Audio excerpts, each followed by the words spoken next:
Hello friends, welcome back to my YouTube channel. ಇವತ್ತಿನ ವಿಡಿಯೋದಲ್ಲಿ post matric ಸ್ಕಾಲರ್ಶಿಪ್ನ ಹೇಗೆ online apply ಮಾಡೋದಂತ ವಿಡಿಯೋದಲ್ಲಿ ಹೇಳ್ಕೊಡ್ತಾ ಹೋಗ್ತೇನೆ. ನೀವೇನಾದರೂ ಹೊಸಬರಾಗಿದ್ದರೆ ನಮ್ಮ ಚಾನಲ್ನ ಲೈಕ್ ಮಾಡಿ, ಶೇರ್ ಮಾಡಿ, ಸಬ್ಸ್ಕ್ರೈಬ್ ಮಾಡಿ. ಪೋಸ್ಟ್ ಮೆಟ್ರಿಕ್ ಸ್ಕಾಲರ್ಶಿಪ್ ಬಂದ್ಬಿಟ್ಟು ನಿಮಗೆ ಲಾಸ್ಟ್ ಡೇಟ್ 26/6/2025 ತನಕ ಆನ್ಲೈನ್ ಅಪ್ಲಿಕೇಶನ್ ಸಲ್ಲಿಸಬಹುದು.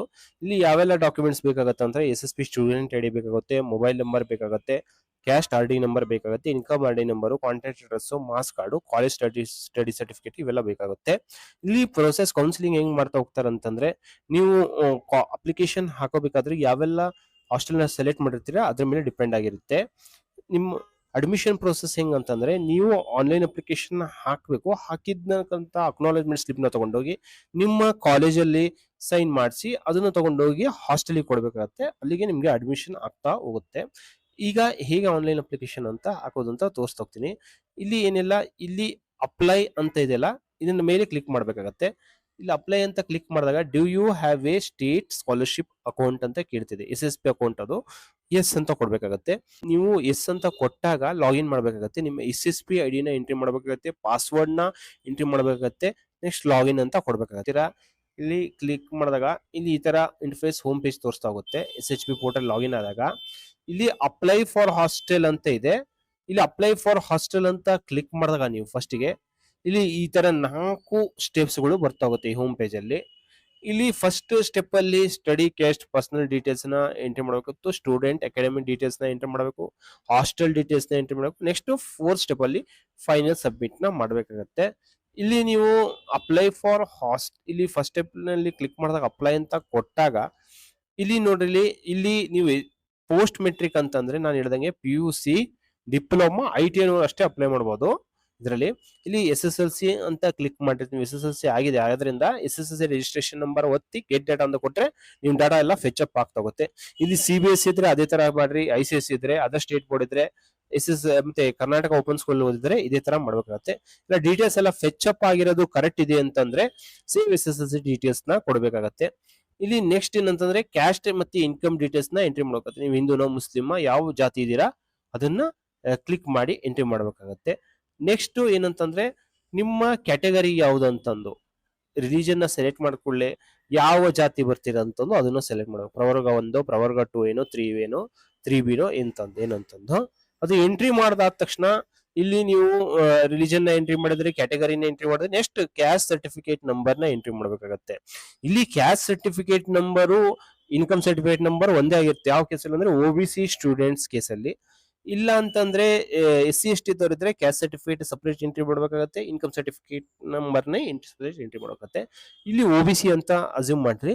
ಇಲ್ಲಿ ಕ್ಯಾಸ್ಟ್ ಸರ್ಟಿಫಿಕೇಟ್ ನಂಬರ್ನ ಎಂಟ್ರಿ ಮಾಡಿದಾಗ ನೀವು 15 ಡಿಜಿಟ್ ಕ್ಯಾಸ್ಟ್ RD ನಂಬರ್ನ ಎಂಟ್ರಿ ಮಾಡಿದಾಗ ಚೆಕ್ ಅಂತ ಕೊಡಿ. ಚೆಕ್ ಅಂತ ಕೊಟ್ಟಾಗ ನಿಮ್ ಡೀಟೇಲ್ಸ್ ಎಲ್ಲ ಫೆಚ್ ಅಪ್ ಆಗ್ತಾ ಹೋಗುತ್ತೆ. ಈ ಕ್ಯಾಸ್ಟ್ ಸರ್ಟಿಫಿಕೇಟ್, ನಿಮ್ಮ ಕ್ಯಾಸ್ಟ್ ಸರ್ಟಿಫಿಕೇಟ್ ಪ್ರಕಾರ ನಿಮ್ಮ ಹೆಸರೇನು, ಕ್ಯಾಸ್ಟ್ ಯಾವುದು, ಸಬ್ ಕ್ಯಾಸ್ಟ್ ಯಾವುದು, ಇನ್ಕಮ್ ಸರ್ಟಿಫಿಕೇಟ್ ನಂಬರು ಏನು, ಇಲ್ಲವೆಲ್ಲ ಬರ್ತಾ ಹೋಗುತ್ತೆ. ಮತ್ತೆ ನೆಕ್ಸ್ಟ್ ನಿಮ್ಮ ಇನ್ಕಮ್ ಸರ್ಟಿಫಿಕೇಟ್ ಪ್ರಕಾರ ಹೆಸರೇನು, ಇನ್ಕಮ್ ಎಷ್ಟಿದೆ, ಇನ್ಕಮ್ ಸರ್ಟಿಫಿಕೇಟ್ ಪ್ರಕಾರ ನೀವು ಇನ್ಕಮ್ ಸರ್ಟಿಫಿಕೇಟ್ ಪ್ರಕಾರ ಎಷ್ಟು ಏನ್ ಹೆಸರಿದೆ ಅಂತ, ಮತ್ತೆ ಎಷ್ಟು ಅಮೌಂಟ್ ಇದೆ ಅಂತ ಎಲ್ಲ ನೋಡ್ಕೊಂತ ಹೋಗಿ. ಕರೆಕ್ಟಾಗಿ ಬಂದಿದ್ರೆ ನಿಮ್ಮ ಇನ್ಕಮ್ ಕ್ಯಾಶ್ ನಂಬರ್ನ ಸರ್ಟಿಫಿಕೇಟ್ ನಂಬರ್ ಅಥವಾ ಇನ್ಕಮ್ ಸರ್ಟಿಫಿಕೇಟ್ ನಂಬರ್ ಕರೆಕ್ಟಾಗಿ ಡೀಟೇಲ್ಸ್ ಎಲ್ಲ ಕರೆಕ್ಟಾಗಿ ಬಂದಿದ್ರೆ ನೀವೇನಂತಂದ್ರೆ ಇಲ್ಲಿ ಸೇವ್ ಕೊಡ್ಬೇಕಾಗತ್ತೆ. ನೆಕ್ಸ್ಟ್ ಸೇವ್ ಕೊಟ್ಟಾಗ ಇಲ್ಲಿ ಏನಂತಂದ್ರೆ ಪರ್ಸನಲ್ ಡೀಟೇಲ್ಸ್ ನ ಎಂಟ್ರಿ ಮಾಡಿ, ಸ್ಟೂಡೆಂಟ್ ನೇಮ್ ನ ಎಂಟ್ರಿ ಮಾಡಬೇಕಾಗತ್ತೆ. ಕೆಲವೊಂದು ಡೀಟೇಲ್ಸ್ ಎಲ್ಲ ಆಟೋಮೆಟಿಕ್ ಆಗಿ ಫೆಚ್ ಆಗ್ಬಿಡುತ್ತೆ, ಹೆಸರು ಏನೋ ಅಂತ. ಜೆಂಡರ್ ನ ಸೆಲೆಕ್ಟ್ ಮಾಡಬೇಕಾಗುತ್ತೆ, ಸ್ಟೂಡೆಂಟ್ಸ್ ಮೊಬೈಲ್ ನಂಬರ್ ನ, ಪೇರೆಂಟ್ಸ್ ಮೊಬೈಲ್ ನ. ಸ್ಟೂಡೆಂಟ್ ಏನಾದ್ರು ಮೊಬೈಲ್ ಯೂಸ್ ಮಾಡ್ತಿದ್ರೆ ಸ್ಟೂಡೆಂಟ್ ಮೊಬೈಲ್ ನಂಬರ್ ಎಂಟ್ರಿ ಮಾಡಬೇಕಾಗತ್ತೆ, ಪೇರೆಂಟ್ಸ್ ಮೊಬೈಲ್ ನಂಬರ್ ನ ಎಂಟ್ರಿ ಮಾಡಬೇಕಾಗತ್ತೆ. ಅಲ್ಲಿ ಒಂದು OTP ಸೆಂಡ್ OTP ಅಂತ ಕೊಟ್ರೆ ಒಂದು OTP ಹೋಗುತ್ತೆ ಅವ್ರ ಮೊಬೈಲ್ ನ, ಅದನ್ನ ಎಂಟ್ರಿ ಮಾಡಿ ಸಬ್ಮಿಟ್ OTP ಅಂತ ಕೊಡ್ಬೇಕಾಗತ್ತೆ. ನೆಕ್ಸ್ಟ್ ಏನಂತಂದ್ರೆ ಇಲ್ಲಿ OTP ನ ಸಬ್ಮಿಟ್ ಮಾಡಿದಾಗ ನಿಮ್ಮ ಪರ್ಸನಲ್ ಇಮೇಲ್ ಐಡಿನ ಎಂಟ್ರಿ ಮಾಡಬೇಕಾಗತ್ತೆ. ಹೋಮ್ ಡಿಸ್ಟ್ರಿಕ್ಟ್ ಯಾವುದು, ಹೋಮ್ ತಾಲೂಕು ಯಾವುದು, ಅಸೆಂಬ್ಲಿ ಕಾನ್ಸ್ಟಿಟ್ಯೂಷನ್ ನಾರ್ತ್ ಸೌತ್ ಅಂತ ಅದನ್ನು ಎಂಟ್ರಿ ಮಾಡಬೇಕಾಗತ್ತೆ. ನಿಮ್ಮ ಯಾವ ಡಿಸ್ಟ್ರಿಕ್ಟ್ ಇದ್ರೆ ನಾರ್ತ್ ಸೌತ್ ಯಾವ್ದು ಅಂತಂದು ಪಿನ್ ಕೋಡ್ ನ ಎಂಟ್ರಿ ಮಾಡಬೇಕಾಗತ್ತೆ. ನೆಕ್ಸ್ಟ್ ಪರ್ಮನೆಂಟ್ ಅಡ್ರೆಸ್ ನ ಎಂಟ್ರಿ ಮಾಡಬೇಕಾಗತ್ತೆ. ನಿಮ್ಮ ಸ್ವಂತ ಮನೆ ಎಲ್ಲಿದೆನೋ ಅಥವಾ ಬಾಡಿಗೆ ಮನೆ ಇದ್ದೀರಾ ಅದ್ರ ಅಡ್ರೆಸ್, ಪರ್ಮನೆಂಟ್ ಅಡ್ರೆಸ್ ನ ಎಂಟ್ರಿ ಮಾಡಿ. ಇಲ್ಲಿ are you domicile of Karnataka ಅಂತ ಕೇಳ್ತಿದೆ. ಇಲ್ಲಿ ನೀವು ಕರ್ನಾಟಕದ ನಿವಾಸಿನೇ ಆಗಿರ್ತೀರಾ ಅಂತವ್ರು ಮಾತ್ರ ಅಪ್ಲೈ ಮಾಡಕ್ ಬರೋದು, ಹಾಗಿದ್ರೆ ಎಸ್ ಕೊಡ್ತೀನಿ. ಇಲ್ಲಿ ಪಾಸ್ಪೋರ್ಟ್ ಸೈಜ್ ಫೋಟೋನ ಎಂಟ್ರಿ ಮಾಡಬೇಕಾಗತ್ತೆ. ನಿಮ್ಗೆ ಗೊತ್ತಾಗುತ್ತೆ ಎಷ್ಟು 1 MB ಇದೋ 50 KB ಇದನ್ನ ಕರೆಕ್ಟಾಗಿ ಸ್ಕ್ಯಾನ್ ಮಾಡಿ ಅಪ್ರೂವ್ ಮಾಡಬೇಕಾಗುತ್ತೆ. ಎಲ್ಲ ಡೀಟೇಲ್ಸ್ ಎಲ್ಲ ಕರೆಕ್ಟ್ ಇದ್ರೆ ಸೇವ್ ಪರ್ಸನಲ್ ಡೀಟೇಲ್ಸ್ ಅಂತ ಕೊಡಬೇಕಾಗತ್ತೆ. ನೆಕ್ಸ್ಟ್ ಸ್ಟೆಪ್ 2 ಅಲ್ಲಿ ಅಕಾಡೆಮಿಕ್ ಡೀಟೇಲ್ಸ್ ಅಪ್ಲೈ ಅಂತ ಕೊಡಬೇಕಾಗುತ್ತೆ. ಅಪ್ಲೈ ಅಂತ ಕ್ಲಿಕ್ ಮಾಡಿದಾಗ ಇಲ್ಲಿ ನೋಡ್ರಿ, ನೀವು ಇಲ್ಲಿ ನಾನು ಅಪ್ಲೈ ಮಾಡ್ತಿರೋದು ITI ಡಿಪ್ಲೊಮಾ PUC ನವರಿಗೆ. Are you studying in university institute located outside Karnataka ಅಂತ ಕೇಳ್ತಿದೆ. ಇಲ್ಲಿ ನೋ ಕೊಟ್ಟು ಸೆಲೆಕ್ಟ್ ಮಾಡಬೇಕು. ಮತ್ತೆ ಸೆಲೆಕ್ಟ್ ಯೂನಿವರ್ಸಿಟಿ ಅಂತ ಕೇಳ್ತಿದೆ. ಇಲ್ಲಿ ನೀವು ಪ್ರಿ ಯೂನಿವರ್ಸಿಟಿನವರು ಅಪ್ಲೈ ಮಾಡೋದು. ಇಲ್ಲ ITI ಇದ್ರೆ ITI, ಡಿಪ್ಲೊಮಾ ಅಂದ್ರೆ ಡಿಪ್ಲೊಮಾ ಸೆಲೆಕ್ಟ್ ಮಾಡಬೇಕಾಗುತ್ತೆ. ಇಲ್ಲಿ ನೋಡ್ರಿ UG or PG or diploma ITI PUC ಅಂತ. ಡಿಪ್ಲೊಮಾ ITI PUC ನ ಸೆಲೆಕ್ಟ್ ಮಾಡಿದ್ರೆ ನಿಮ್ಮ ಹತ್ರ ಏನಾದ್ರು ಯೂನಿವರ್ಸಿಟಿ ರಿಜಿಸ್ಟ್ರೇಷನ್ ನಂಬರ್ ಇದ್ರೆ, ಅಂದ್ರೆ ಇದು ಪೋಸ್ಟ್ ಗ್ರಾಜುಯೇಟ್ ಕೇಸಲ್ಲಿ ಯೂನಿವರ್ಸಿಟಿ ರಿಜಿಸ್ಟ್ರೇಷನ್ ನಂಬರ್ನ ಎಂಟ್ರಿ ಮಾಡ್ಬೇಕತ್ತೆ. ಅದೇ PUC ಕೇಸಲ್ಲಿ ಏನಂತಂದ್ರೆ ಬೋರ್ಡ್ ರಿಜಿಸ್ಟ್ರೇಷನ್ ನಂಬರ್ನ ಎಂಟ್ರಿ ಮಾಡ್ಬೇಕತ್ತೆ. ಇಲ್ಲಿ ಎಂಟ್ರಿ ಮಾಡಿ ಗೆಟ್ ಡಾಟಾ ಅಂತ ಕೊಟ್ರೆ ನಿಮ್ಮ ಕಾಲೇಜ್ ಯಾವ ಡಿಸ್ಟ್ರಿಕ್ಟ್ ಅಲ್ಲಿ ನಿಮ್ಮ ಕಾಲೇಜ್ನಲ್ಲಿ ಓದ್ತಿದ್ದೀರಾ, ಕಾಲೇಜ್ ತಾಲೂಕು ಯಾವುದು, ಮತ್ತೆ ಯಾವ ಕಾಲೇಜ್ ಅಂತ ಸೆಲೆಕ್ಟ್ ಮಾಡ್ಬೇಕತ್ತೆ. ಇಲ್ಲಿ ನೀವು ಕರೆಕ್ಟ್ ಆಗಿ ಸೆಲೆಕ್ಟ್ ಮಾಡಿ ಯಾವ ಕೋರ್ಸು, ಫಸ್ಟ್ PUC ನಲ್ಲಿ 11th 12th ಅಂತಂದು ಸೆಲೆಕ್ಟ್ ಮಾಡಬೇಕು. ಯಾವ ಕಾಂಬಿನೇಷನ್, ಸೈನ್ಸ್ ಇದ್ರೆ ಸೈನ್ಸು, ಯಾವ ಕಾಂಬಿನೇಷನ್ PUC ಇದ್ರೆ ಆರ್ಟ್ಸ್ ಇದ್ರೆ ಕಾಮರ್ಸ್ ಇದ್ರೆ ಯಾವ್ದು ಅದನ್ನ ಸೆಲೆಕ್ಟ್ ಮಾಡ್ಕೊಂತ ಹೋಗ್ಬೇಕತ್ತೆ. ಕೋರ್ಸ್ ಇಯರ್ ಫಸ್ಟ್ ವರ್ಷನ ಸೆಕೆಂಡ್ ವರ್ಷನ ಎಂಟ್ರಿ ಮಾಡಬೇಕಾಗುತ್ತೆ. ಇಲ್ಲಿ ನೀವು ಬೇಕಾದ್ರೆ ಎಡಿಟ್ ಮಾಡಬಹುದು, ಇಲ್ಲ ಅಂತಂದ್ರೆ ಸೇವ್ ಕೊಡ್ಬೋದು. ನೆಕ್ಸ್ಟ್ ಇಲ್ಲೆಲ್ಲ ಬಂದಾಗ ಇಲ್ಲಿ ಏನಂತಂದ್ರೆ ಇಲ್ಲಿ ಪ್ರೀವಿಯಸ್ ಕೋರ್ಸ್ ಡೀಟೇಲ್ಸ್ ಎಲ್ಲ ಫೆಚ್ ಅಪ್ ಆಗ್ತಾ ಹೋಗುತ್ತೆ. ಇಲ್ಲಿ ನೀವು ಯಾವ SSLC ಓದಿದ್ದೀರಾ, ಯಾವ ಡಿಸ್ಟ್ರಿಕ್ಟ್ ಅಲ್ಲಿ ಓದಿದ್ದೀರಾ, ತಾಲೂಕು, ಇವೆಲ್ಲ ಕೋರ್ಸ್, ಯಾವ್ದು SSLC ಡಿಸ್ಪ್ಲೇನು, ಯಾವ ಕೋರ್ಸ್ ಅಲ್ಲಿ ಓದಿದ್ದೀರಾ, ಯಾವ ಆನ್ಯುವಲ್ ಓದಿದ್ದೀರಾ, ಸೆಮ್ ಪ್ರಕಾರ ಓದಿದ್ದೀರಾ, CGPA ಯಾವ ಇದ್ರಲ್ಲಿ ಬರ್ತಾ ಹೋಗುತ್ತೆ ಅಂತಂದ್ರೆ ಈ CBSE ಸಿಲೆಬಸ್ ಓದಿದ್ರೆ CGPA ಎಲ್ಲೂ ಬರ್ತಾ ಹೋಗುತ್ತೆ. ಮ್ಯಾಕ್ಸಿಮಮ್ ಮಾರ್ಕ್ಸ್ ಎಷ್ಟು, ಒಪ್ಟೇನ್ ಮಾರ್ಕ್ಸ್ ಎಷ್ಟು, ಇದನ್ನ ಎಂಟ್ರಿ ಮಾಡ್ಬೇಕಾಗುತ್ತೆ. ನೆಕ್ಸ್ಟ್ ಇಲ್ಲಿ ಆನ್ಯುವಲ್ ಪರ್ಸೆಂಟೇಜ್ ಎಲ್ಲ ಆಟೋಮೆಟಿಕ್ ಆಗಿ ಕ್ಯಾಲ್ಕುಲೇಟ್ ಆಗುತ್ತೆ. ಇಲ್ಲಿ ಕರೆಕ್ಟ್ ಆಗಿದ್ರೆ ನೀವು ಏನಂತಂದ್ರೆ ಸೇವ್ ಪರ್ಸನಲ್ ಡೀಟೇಲ್ಸ್ ನ ಕೊಡಬೇಕಾಗುತ್ತೆ. ನೆಕ್ಸ್ಟ್ ಏನಂತಂದ್ರೆ ಇಲ್ಲಿ ನೀವು ನಾನು ಹೇಳಿದ್ದೀನಿ ಗೆಟ್ ಹಾಸ್ಟೆಲ್ಸ್ ಅಂತಂದು ನೀವೆಲ್ಲ ಎಂಟ್ರಿ ಮಾಡಿದಾಗ ನೀವು ಹಾಸ್ಟೆಲ್ ಡೀಟೇಲ್ಸ್ ನ ಎಲ್ಲ ನೋಡ್ಬೇಕಾಗತ್ತೆ. ಇಲ್ಲಿ ಗೆಟ್ ಹಾಸ್ಟೆಲ್ಸ್ ಅಂತ ಕೊಟ್ಟಾಗ ಇಲ್ಲಿ ಬೆಂಗಳೂರು ಯಾವ ರೀಜನ್, ಸ್ಕೂಲ್ ಡಿಸ್ಟ್ರಿಕ್ಟ್, ಯಾವ ಕಾಲೇಜು, ಯಾವ ಕಾಲೇಜ್ ತಾಲೂಕ್ ಯಾವ್ದು ಅಂತಂದು ಎಲ್ಲ ಸೆಲೆಕ್ಟ್ ಮಾಡೋಕಾಗುತ್ತೆ.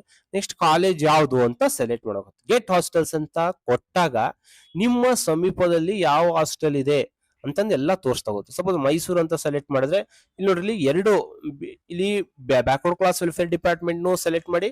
ಇನ್ ಕೇಸ್ ನಿಮ್ಮ ಏನಾದ್ರೆ ಟ್ರೈಬಲ್ ವೆಲ್ಫೇರ್ ಡಿಪಾರ್ಟ್ಮೆಂಟ್ ಏನಾದ್ರೆ SC ST ನವ್ರು ಏನಾದ್ರು ಅಂದ್ರೆ ಆ ಯಾವ ನಿಮ್ಮ ಡಿಪಾರ್ಟ್ಮೆಂಟ್ ಬರುತ್ತೋ ಅದನ್ನ ಸೆಲೆಕ್ಟ್ ಮಾಡಬೇಕಾಗುತ್ತೆ.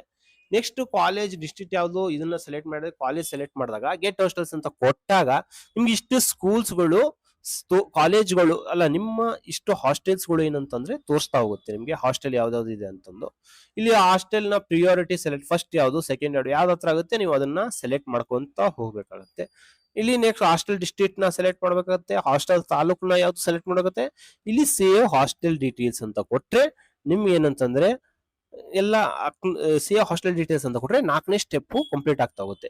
ಇಲ್ಲಿ 4th ಸ್ಟೆಪ್ ಅಲ್ಲಿ ಏನಂತಂದ್ರೆ ನೀವು ಎಂಟರ್ ಮಾಡಿರ್ತಕ್ಕಂತ ಡೀಟೇಲ್ಸ್ ಎಲ್ಲ ಕರೆಕ್ಟ್ ಇದೀನೋ ಇಲ್ಲ ಅಂತ ಎಲ್ಲ ನೋಡ್ಕೋಬೇಕಾಗತ್ತೆ. ಎಲ್ಲ ಡೀಟೇಲ್ಸ್ ಎಲ್ಲ ಕರೆಕ್ಟ್ ಇದ್ರೆ ಏನಂತಂದ್ರೆ ಸಬ್ಮಿಟ್ ಮಾಡ್ಬೇಕಾಗುತ್ತೆ. ಇಲ್ಲಿ ಏನಂತಂದ್ರೆ ನಿಮ್ಗೆ ಅಕ್ನಾಲಜ್ಮೆಂಟ್ ಸ್ಲಿಪ್ ಸಿಗ್ತಾ ಹೋಗುತ್ತೆ. ನೀವು ಇಲ್ಲ ಅಂತಂದ್ರೆ ನೀವು ಮತ್ತೆ ಇಲ್ಲಿ ನೀವು ಫೈನಲ್ ಸಬ್ಮಿಟ್ ಪೇಜ್ ಅಲ್ಲಿ ನೀವು ಏನಾದ್ರು ಎಡಿಟ್ ಮಾಡೋದಿದ್ರೆ ಇಲ್ಲಿ 3 ಸ್ಟೆಪ್ ಅಲ್ಲಿ ಯಾವ್ದಾದ್ರು ತಪ್ಪಾಗಿದ್ರೆ ಅದನ್ನ ಎಡಿಟ್ ಮಾಡಬಹುದು. ಇಲ್ಲಿ ಅಕ್ನಾಲಜ್ಮೆಂಟ್ ಸ್ಲಿಪ್ ಸಿಕ್ಕಿದಾಗ ನೀವು ಅಕ್ನಾಲಜ್ಮೆಂಟ್ ಸ್ಲಿಪ್ ನ ನಿಮ್ಮ ಕಾಲೇಜ್ ತಗೊಂಡೋಗಿ ಸೈನ್ ಮಾಡಿಸಿ, ನಿಮ್ಮ ಯಾವ ಹಾಸ್ಟೆಲ್ ಇದೆನಾ, ನಿಮ್ಮ ಯಾವ ಹಾಸ್ಟೆಲ್ ಅಲಾಟ್ ಆಗಿದೆನಾ ಆ ಹಾಸ್ಟೆಲ್ಗೆ ಕೊಟ್ಟರೆ ನಿಮ್ಮ ಅಡ್ಮಿಷನ್ ಪ್ರೋಸೆಸ್ ಕಂಪ್ಲೀಟ್ ಆಗ್ತಾ ಹೋಗುತ್ತೆ. ಇದೇ ತರ ನಮ್ಮ ಪ್ರೀ ಮೆಟ್ರಿಕ್ ಸ್ಕಾಲರ್ಶಿಪ್ ನ ವಿಡಿಯೋ ನಾನು ಐ ಬಟನ್ ಅಲ್ಲಿ ಕೊಟ್ಟಿರ್ತೀನಿ. ಆ ಲಿಂಕ್ ನ ಮೇಲೆ ನೀವು ಕ್ಲಿಕ್ ಮಾಡೋ ಮುಖಾಂತರ ಡೈರೆಕ್ಟ್ ಆಗಿ ಪ್ರೀ ಮೆಟ್ರಿಕ್ ಸ್ಕಾಲರ್ಶಿಪ್ ನ ಹೇಗೆ ಆನ್ಲೈನ್ ಅಪ್ಲೈ ಮಾಡೋದು ಅಂತ ಗೊತ್ತಾಗ್ತಾ ಹೋಗುತ್ತೆ. ಈ ವಿಡಿಯೋ ನಿಮ್ಗೆ ಇಷ್ಟವಾದಲ್ಲಿ ನಮ್ಮ ಚಾನೆಲ್ ನ ಲೈಕ್ ಮಾಡಿ, ಶೇರ್ ಮಾಡಿ, ಸಬ್ಸ್ಕ್ರೈಬ್ ಮಾಡಿ. Thank you.